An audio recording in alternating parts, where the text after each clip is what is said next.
Ikaw? Yung sa ano po kasi ng ano ko, yung case po kasi ng ano. Nakailang balik na po kasi kami dito. Tapos yun po, ang bigla pong pagbalik. Settled na lahat? Opo, bayad na po yun. Naka-impound? Hindi po. Bali, kinuha po nila yung plaka. Tapos yung lisensya po ng anak ko, kinuha din po nila. Pero nabayaran na po namin noong September 25, tapos pinabalik kami after 1 month. So ngayon po, akala po namin marirelease na po sa... Sinong nagsabi sa inyong balik kayo after 1 Meron month? pong parang nakalagay doon na note. Saan nasa... Respondents. So, ang naka-hold ay lisensya at plaka. Opo. Kasi unregistered po. Kasi po pinagawa po namin. Pero naka-registered na. Opo. Kasi yun po yung gusto nila. So binayaran po na. So, in other words, settled na lahat. Kaso nung bumalik po kami dito, for releasing na po talaga, ayan po. Pag-akit po namin sa 3rd floor, yung warren, ang sabi po sa amin, ay kailangan yung humingi ng mga deed of sale nung unang owner. Kasi nabili lang po namin second hand po. Kaya nagulat kami, bakit may bigla pong ganun? Since okay na po yung papel namin, ilang balik na po kami, ba't inabot po kami nung sabi nila may bagong policy daw po. Releasing na nga po yun.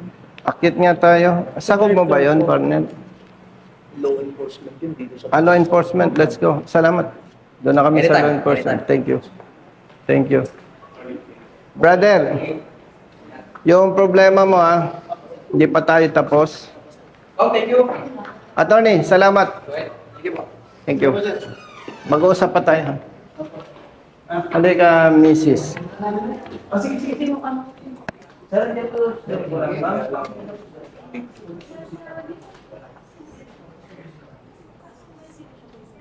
Sino ang kausap mo? Brother, good afternoon. Brother, ikaw ang kausap nito? Nahuli daw ang anak niya. Confiscated yung plate number and license. Yes, sir. Settled na. Anong dahilan? Bakit hindi ma-release? Ang policy po kasi namin, sir, is nakaano po sa pati niya po ng papel kanina. Ito po yung video na. Ang nakapangalan po kasi siya, sir, sa Nestle Philippines. O sige. Anong policy? Hinihingan po namin sila deed of sale from Nestle Philippines to Pahingin ng policy written. ano po sa kanina. Sabi ko, sir. Hindi, labas mo. Inuutosan na po dito. Hindi pwede inutusan. Ilabas nyo. Hindi pwede yung kwento. Kasi pag kwento, mag-away tayo niyan. O, kung may written policy, okay lang. Sige, sir. Pag wala, tapos pinilit nyo yung gusto ninyo, hindi ako magpipilit. Pero sa ombudsman kayo mag-explain. Pagka kapatid may ini-implement, hindi pwedeng verbal. Yes, sir. Dapat may written order, may policy, may batas. Pag wala, pwede kang kasuhan. Ha? Kaya hinahanap ko eh. Nakailang balik ka na, misis? Pang-5 na po. Actually, yung anak ko po lagi, inuutosan po na ma-absent sa school. Estudyante anak mo? Opo. Ngayon, kada balik, walang nangyayari. May i-affect naman dito, sir. Boss, good afternoon. Oo. Nandito ako, boss, sa staff mo. Meron ditong dumulog sa akin. Yung kotse na ginagamit. Mas maganda. Sige, please. Sige. Okay, hintayin kita. Thank you, thank you. Okay. Si Director. Punta na dito.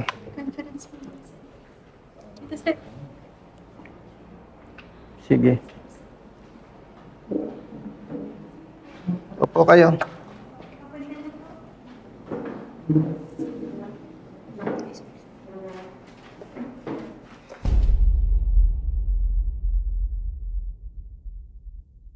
Good afternoon, Senator. Nako, napagod ka bigla Upo tayo. Nag-open lang kasi kami ng bid, sir, kaya medyo yung yung dedicated line ng mga Now, Director, kaya inabala ko kayo, yung anak po niya na estudyante, may pinapagamit siya na kotse. Settled na yung, amenable sila doon sa unregistered. Settled na. Di ba? Ngayon, kinumpis kayong license plate and license. Pero ayaw pang i-release. Kasi based dun sa documents, originally, Original. nasaan? Baka nandun. Original. Alam mo, ang mga company talaga, yan ay nagpapa-auction sa Nestle. According to them, nabili yon auction sa Nestle. Sabihin na natin medyo bulok Nestle? na.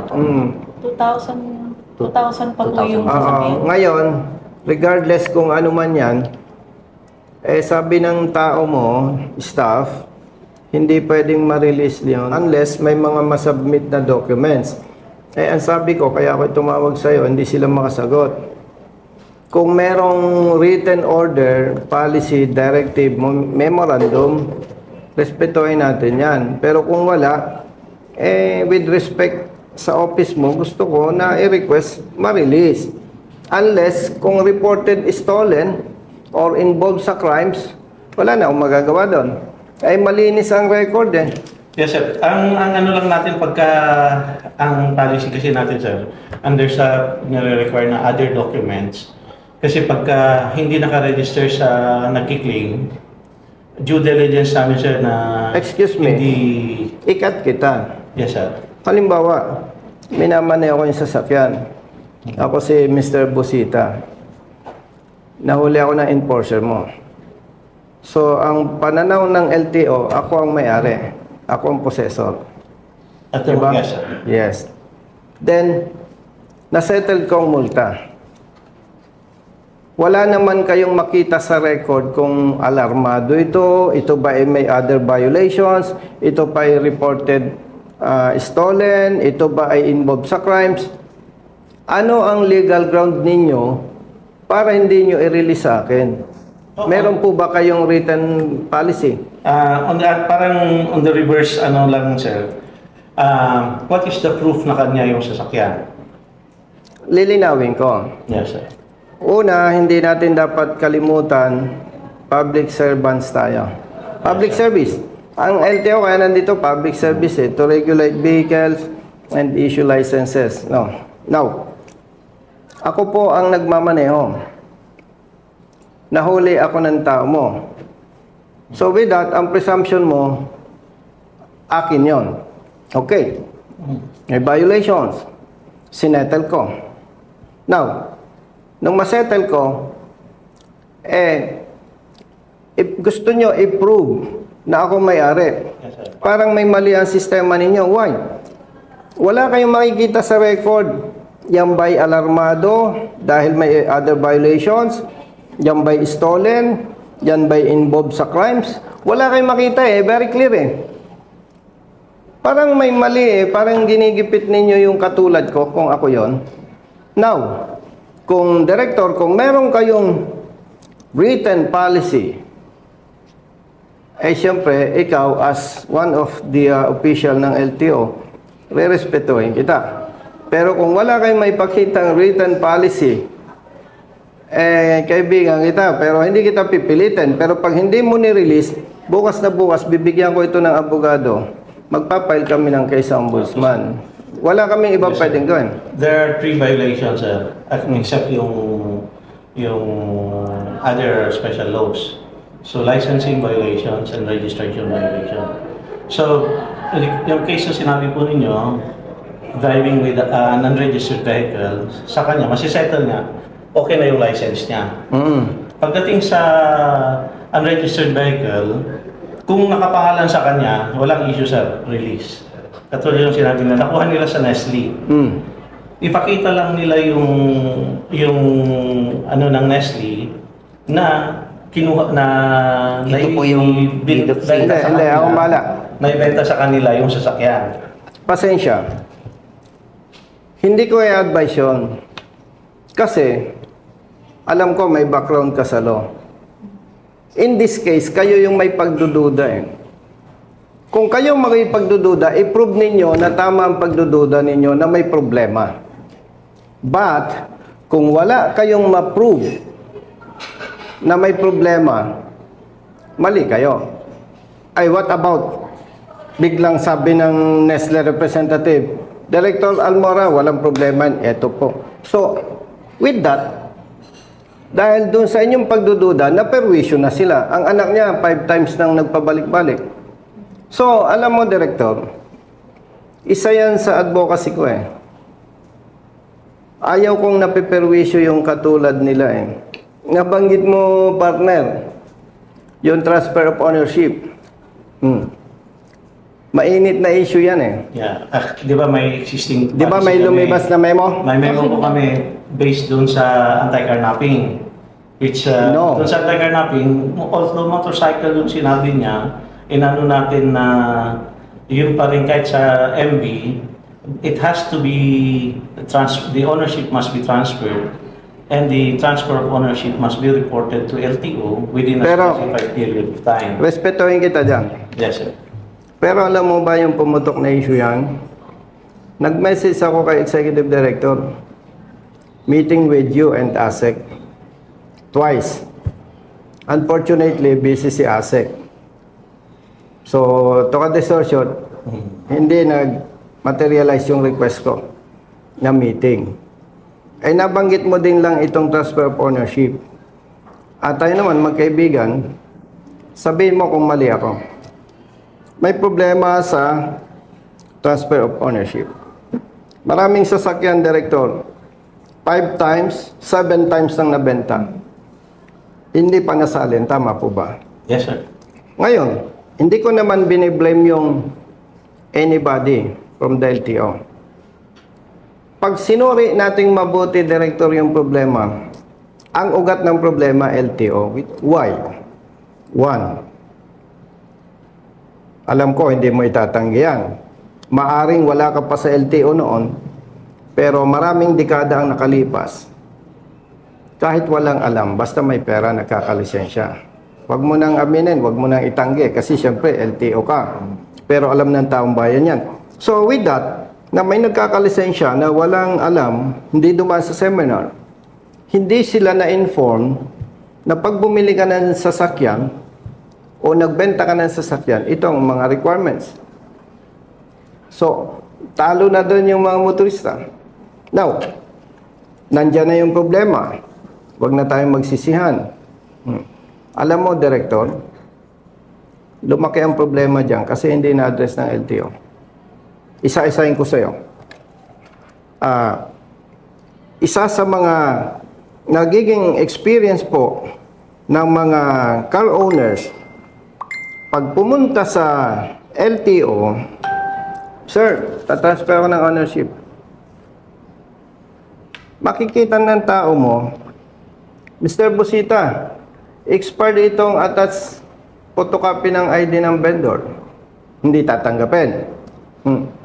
Sabi nung nagtatransfer ng ownership, sir, hindi ko na alam kung saan ko makikita yung vendor na yan. Walang maibigay na advice ang LTO. Ano ang gagawin ko? Isa pa lang yan. Number 2, sir, yung signature ng vendor, parang iba dito sa ID. Bakit po nangyayari yan? Hindi naman lahat ng may sasakyan, professional at nag-aral. Pwedeng ang perma mo ngayon, ganito, baka next month, di mo na ma-recall, Director. So, kung basta pumirma ka na lang. Then, i-require ng LTO, sir, isama mo dito yung vendor. Sir, hindi ko na mahanap yan. Dati kong katrabaho, umuwi na ng Mindanao. Ano pa? Confirmation ng registration. Hindi ko alam, Director, kung alam mo. Pag nag-asikaso ko ng transfer of ownership at ang mother file ay nasa Davao, nandito ako sa Quezon City, sasabihin po ng tao mo, sir, for confirmation pa ito. Hindi nakukuha ng 1 week, 1 month, 2 months.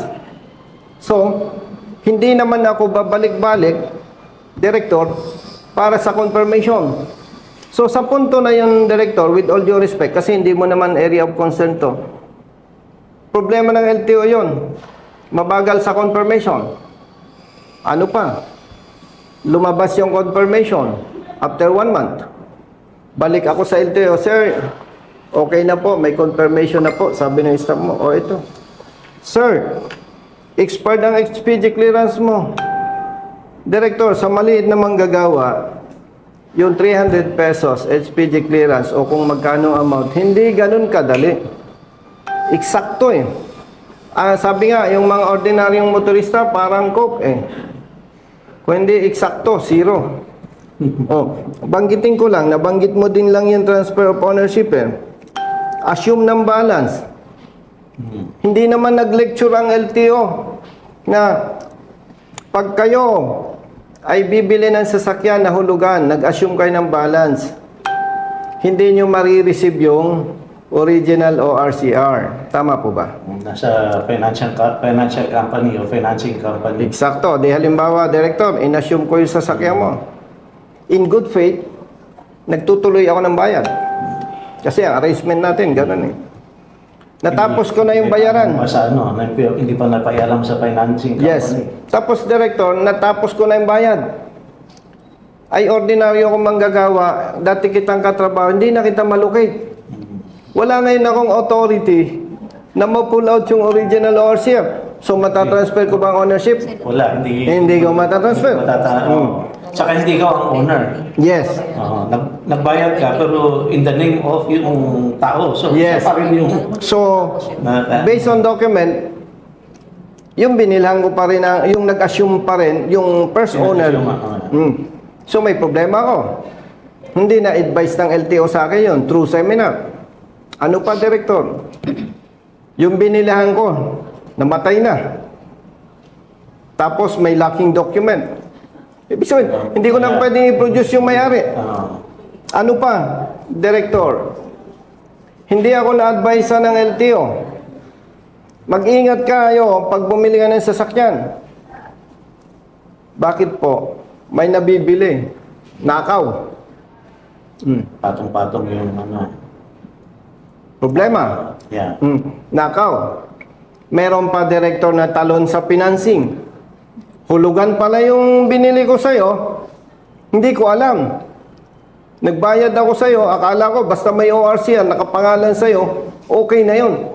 Yung pala naman, Director, kaya mo binenta sa akin, hindi ka na nakakahulog. Kaya nag-duplicate pa siya ng CR. So may CR pang may bigay. So, hindi ko matatransfer. Ano pa yon? Hindi ko alam, Director, yung palang nabili ko sa iyo halimbawa, may multa sa LTO na 12,000 pesos. So, wala akong pambayad.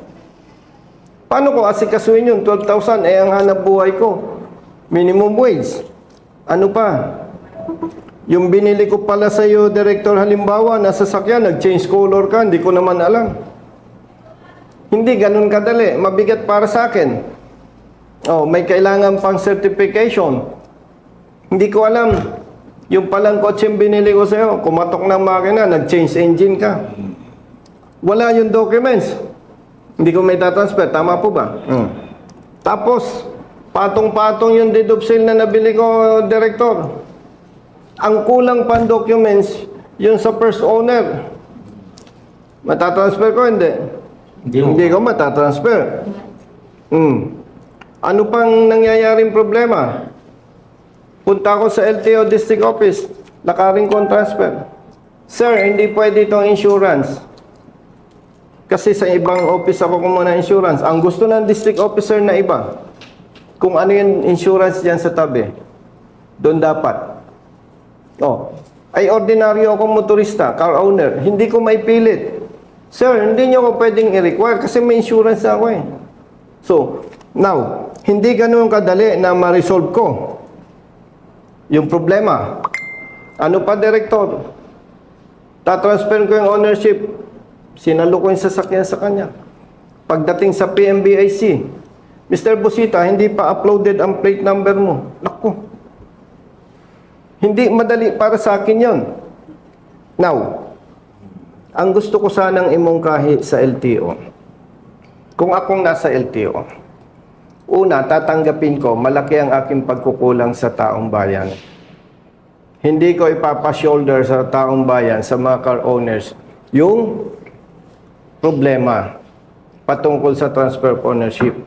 So, kung ako nasa LTO, mumungkahi ko, all regional directors, district officers, provide dedicated lane para sa transfer of ownership. Ang ilalagay sana ninyo sa transfer of ownership, yung marunong. Kailangan yon. Tapos sasabihin ng LTO, sa lahat ng mga car owners na mayroon pa hindi na transfer ang ownership, bibigyan namin kayo ng 1 taon. Asikasuhin na ninyo. Dapat marunong.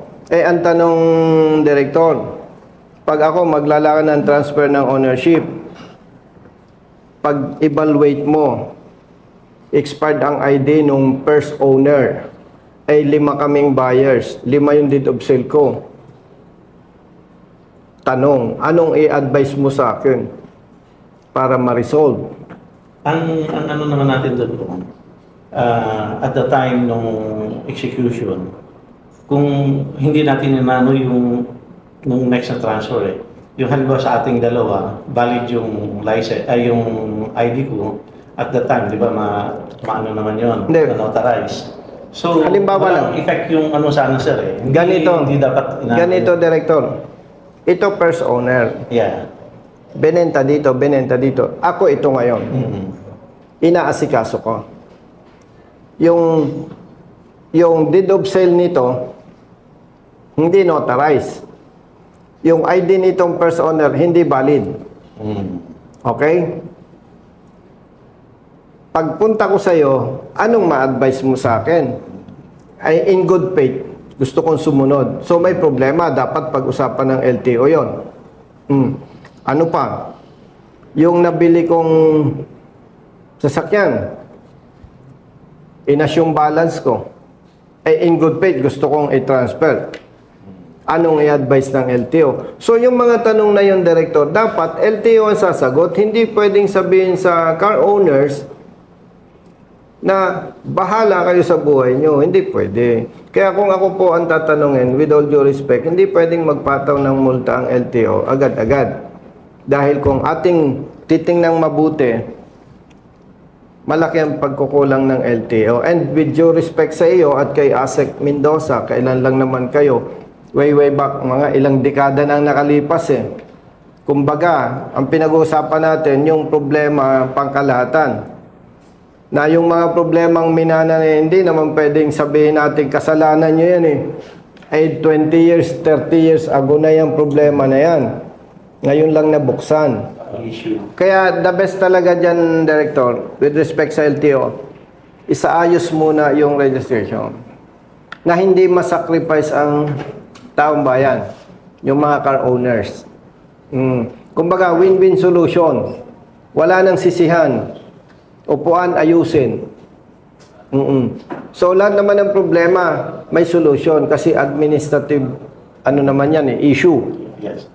Persistent issue yan. Di ba? Yung mga change of ownership. Oo. Ay tama naman na pag binili mo yung sasakyan ko, dapat transfer mo. Ang problema lang, Director, matagal ng problema yan. Tapos biglang magpapataw ng multa ang LTO. At alam mo, yan ay hinugot ng LTO sa Republic Act 11235 235. Yung doble plaka, no? Tama po. Kaya lang nakita ng LTO, teka, hindi pala nga pwede yan, malaking problema. Kaya sinuspend ninyo ang memo. Pero siyempre, hindi nyo pwedeng sabing totally suspended yan. Ang memo ninyo, kung hindi ako nagkakamali, may directive kayo sa lahat ng regional directors and chief of offices, district officers, to submit recommendation para ma-resolve to. Siguro, kung opinion ko lang, unsolicited advice, magbigay ang lahat ng LTO offices ng dedicated lane para sa transfer ng ownership. Kumbaga sa gera, ceasefire muna. Pero, dapat ma-address yung mga problema katulad nung hindi na malocate yung may-ari. Alam ko ang solusyon doon napakasimple, ang dali. Ayaw ko lang na parang pinangungunahan ko ang LTO. Lahat mako-cover ng isang solusyon lang yan. Hintayin ko lang, titingnan ko kung anong plano nyo. Marami na akong na-meet na car owners, even riders, gustong mag-asikaso. Pero may problema, even LTO, hindi ma-address kung anong gagawin. Pero napapag-usapan lang yan. Hindi naman ibig sabihin, naninisi tayo eh. No, pare-pareho naman tayong Pilipino. Sino ba naman isisisihin natin? Wala naman. Diba? Yung iba dyan, patay na eh. Alam nga, sisihin pa natin. Sabi mo, kung namana-mana natin. At least ma-resolve ngayon. Magiging smooth ang trabaho ng LTO. Magiging masaya ang car owners. Tapos Riders. yes, riders. Tapos maganda ang flow, Yes. maganda ang system, lahat happy, no? Going back, yung issue nito, anong plano natin? Yun na lang, sir. Anyway, may ano naman siya sa list. Ayaw ko. Pag hindi sinabi ng batas at walang palisiya, sorry. Hindi pwede. I-apply ko yung memo na just suspended, sir. Ano? Yung must be transferred within. Hindi pwedeng i-apply mo sa kanila, sa iba hindi. Hindi yun nga, sir. Kaya, Oh, hindi pwede yun. I-release mo na lang kasi wala kang makita sa system na may sabit. Oh, sana kung may nakita kayo, Colonel, pasensya, alarmado eh. Colonel, pasensya, reported stolen eh. Ang linis ng record eh. Ngayon, sabi mo, i-apply sa kanya yung 11235. Hindi ako papayag. Hindi yung 55. Oh. Director, hindi kita inaabuso tungkol dyan. Ang gusto ko lang, may basis tayo, legally. Director, walang... Sige. Release order to transact the transfer of ownership. So, legally, ipaparelease ni Director yung plaka at saka lisensya. Pero, bantayan natin yung ilalabas nilang memorandum patungkol dito sa transfer of ownership. Ready po kami ron. O, dapat naman. Ano, na-renew na nga, ano? Opo, sir. August 27. So, settled na. Yung ano namin lang, yung the current owner is directed to partial transfer of ownership. Magsasubmit sila. Then, okay. Ano naman ito Hindi. for Hindi, tsaka tama naman ilagay mo dyan eh. Di ba? Hindi mo naman pwedeng i-release mo ng walang condition or instruction, di ba? Mate-technical tayo dyan eh. But then, hintayin pa rin namin yung memo kung anong magiging guidelines ng LTO. No. Susunod naman kami. Marunong naman tayo sumunod. Anyway, thank you, Kong. Salamat po sa oras. Balik lang ako sa... Inabala kita, sabi mo sa staff, pasensya na. No problem. Pasalamat tayo. Sige po, sige po. Maraming salamat.